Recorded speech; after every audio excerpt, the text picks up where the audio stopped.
ये जो water bodies आप बैकग्राउंड में देख रहे हैं ये है स्ट्रेट ऑफ हॉर्मुज और ये आजकल काफ़ी न्यूज में है because of ongoing war between Iran US and Israel. और ये न्यूज में इसलिए है कि यहाँ से वर्ल्ड की 20% जो एनर्जी नीड्स होती है वो सप्लाई होती है and because of the ongoing blockage जो एनर्जी सिक्योरिटी है वो कहीं ना कहीं थ्रेटनिंग है हुई है वर्ल्ड की। और मेजरली जो एशिया की मेजर इकोनॉमिक है for example Japan, China, India और भी जो बड़े देश हैं एशिया के, इन सब पे काफ़ी निगेटिव इम्पैक्ट पड़ रहा है इस ब्लॉकेज का। तो चलिए देखते हैं इस वीडियो में स्ट्रेट ऑफ हॉर्मुज का इम्पोर्टेंस, जियोलॉजिकल क्या इम्पोर्टेंस है और कैसे इसको Iran as a leverage use कर रहा है। तो इस वीडियो में आगे हम देखेंगे आगे बहुत सारे स्लाइड्स में कि जो स्ट्रेट ऑफ हॉर्मुज है ये कहीं ना कहीं एक सपोर्टिव रोल प्रदान कर रहा है ईरान को इस वॉर में। और पहले हम देखते हैं कि what are the economic significance of the strait of Hormuz. तो यहाँ पे जो डेटा है इसमें आप देखेंगे जो 20% ग्लोबल एलएनजी है जो सप्लाई गैस की होती है वो इसी स्ट्रेट से होती है। अलॉन्ग विद दैट 30% जो ग्लोबल सीबोर्न वर्ल्ड ट्रेड होता है ना वो भी स्ट्रेट ऑफ हॉर्मुज से होता है। और अभी का जो प्रेजेंट कंडीशन है कि not even a single tanker is able to come out of strait of Hormuz because of the naval blockage implemented by the US Navy। अगर हम इसकी ज्योग्राफी को देखें तो ये ईरान है, एक साइड में ईरान है, दूसरे साइड में इसका यूएई है और ये ओमान है। तो ये जो स्ट्रेट ऑफ हॉर्मुज है ये जो स्ट्रेट ऑफ हॉर्मुज है ये बिटवीन ईरान एंड ओमान है और ये काफी नैरो वाटर बॉडीज है। दिस मीन्स कि जो इसका नैरोएस्ट पॉइंट है वो ओनली 32 किलोमीटर्स वाइड है। और इसमें जो सी ट्रेड होता है उसमें आप देखेंगे कि यहाँ पे दो लेन है, एक से टैंकर्स अंदर जाती हैं और दूसरे से टैंकर्स बाहर आती हैं और बीच में एक बफर जोन है। और ये जो दोनों है ये 2 किलोमीटर ईच के वाइड है जिससे जाना आना होता है। दिस मीन्स कि only 6 kilometre of the area of this street is being used for transportation और बाकी सैलो वाटर है जहाँ पे जो भारी टैंकर्स हैं वो जा नहीं सकती और उसके थ्रू सेल नहीं कर सकती है। अभी का प्रेजेंट में आपके एग्जाम पॉइंट्स ऑफ व्यू से यहाँ पे बहुत सारे छोटे छोटे आइसलैंड्स है जो इम्पोर्टेंट है। फॉर एग्जांपल ये जो आइसलैंड है लद्दाख, ये काफ़ी न्यूज में रहा है क्योंकि ईरान ये बोल रहा है कि जो एरिया ओमान के नॉर्थ में है इसको हमने माइन लगा रखा है और we are not able to find out those mines. तो बिकॉज ऑफ दैट जो टैंकर्स है वो इस थ्रू नहीं जा सकती हैं और टैंकर्स को ये नॉर्थ वाइड मूव करना चाह रहे हैं। और न्यूज ये भी है कि they are charging around $200 million for passing a tanker. और तो इसको कहीं ना कहीं as a economic leverage use कर रहा है ईरान इस वॉर में। और यहाँ पे आप देखोगे कि यहाँ पे एक रेनबो आइसलैंड है, उसकी ज्योग्राफी बहुत यूनिक है और सबसे ज्यादा टूरिस्ट वहां पे जाते हैं। तो ये आइसलैंड्स आपको पता होना चाहिए। यहाँ पे खर्ग आइलैंड है ईरान का, थोड़ा आगे जाके यहाँ पे क्या होता है, यहाँ से 90% जो ऑयल सप्लाई होती है ईरान की इसी आइलैंड से होती है। इस आइलैंड्स पे जो मिलिट्री इंफ्रास्ट्रक्चर है उसको यूएसए ने बॉम्ब भी किया था, बट अभी तक जो पेट्रोलियम इंफ्रास्ट्रक्चर है उसको टारगेट नहीं किया गया है। और कहीं ना कहीं यूएस ने ये भी थ्रेट किया था कि we are going to occupy the life line of Iran that is the Kharg island through its airborne forces. तो ये भी न्यूज में था। तो अभी का न्यूज ये है कि Iran is using it as its leverage, बाकी देशों की टैंकर्स को नहीं जाने दे रहा जो यूएस से लिंक्ड है। कुछ फ्रेंडली नेशंस है उनके टैंकर्स को अलाउ कर रहा था बट अपना तेल को वो इफेक्टिवली सप्लाई कर रहा था। तो इकोनॉमिक इम्पैक्ट ईरान पे बहुत निगेटिव नहीं पड़ा था इसका। इन सारी चीजों को देखते हुए यूएस ने ये कहा कि now we are going to block the street of Hormuz और अब कोई भी शिप अंदर नहीं जाएगी और बाहर नहीं जाएगी। और इसके कैस्काडिंग इफेक्ट हम देख रहे हैं, जो हमारे प्राइसेस हर चीज की बढ़ रही है, इन्फ्लेशन बढ़ रही है, ग्लोबल इकोनॉमिक रिसेशन की तरफ जा रही है। तो ये सारी चीजें हो रही है अभी। नेक्स्ट स्लाइड में आप यहाँ पे देखेंगे कि जो टैंकर्स का आने जाने का इसका रूट है ईरान में जो चीजें चल रही है, इस स्लाइड के थ्रू आपको ये पता चलेगा।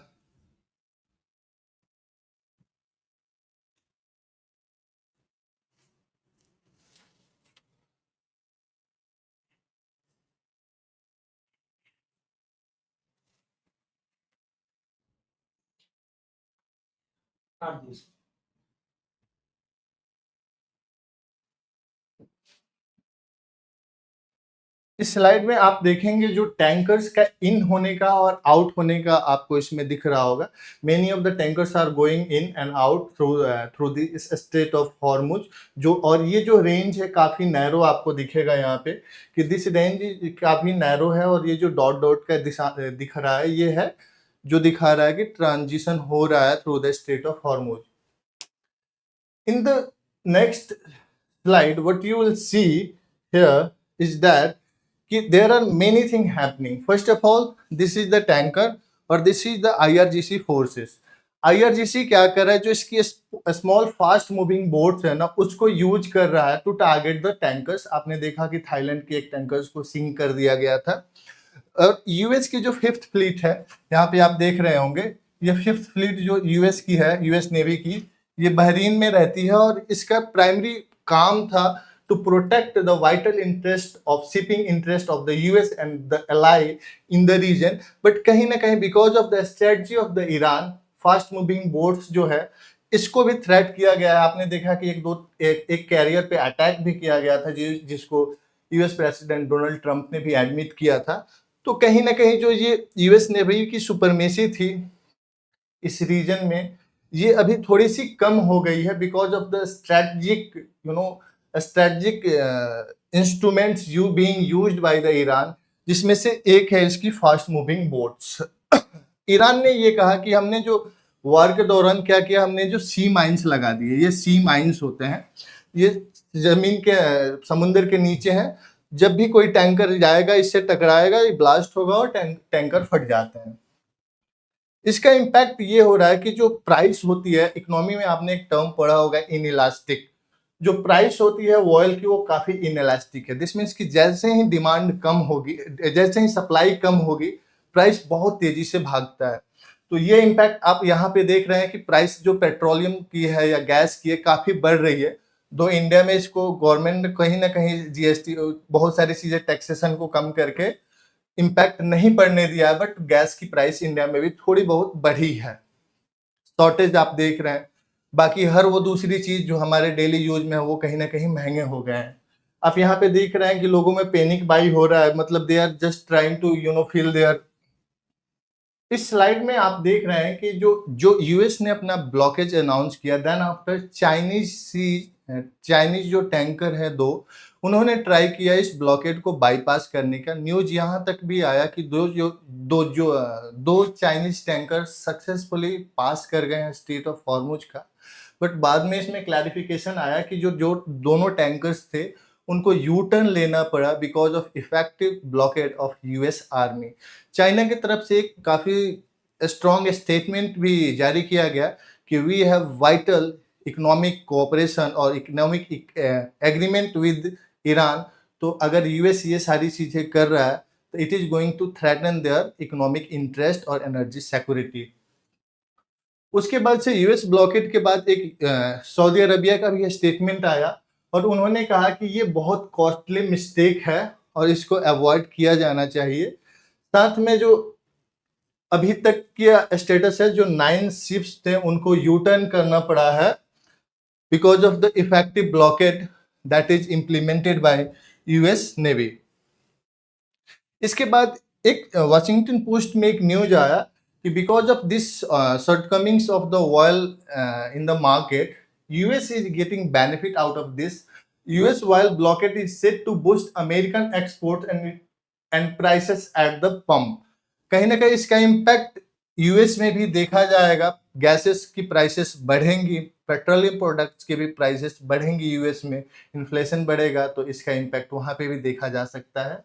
साथ में ईरान ने ये भी वार्न किया है कि if you are blocking strait of Hormuz from your side, what we are going to do, we are going to use our proxy in the Red Sea that is called Houthis, और उसके through और हम अपने भी IRGC के through red सी को भी हम चॉक कर देंगे, ब्लॉक कर देंगे।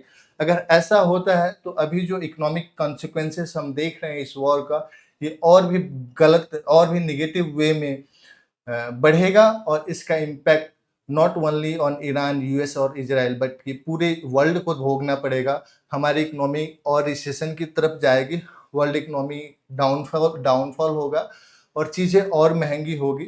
तो वी आर होपिंग कि ये जो वॉर है जल्दी से जल्दी खत्म हो जाए।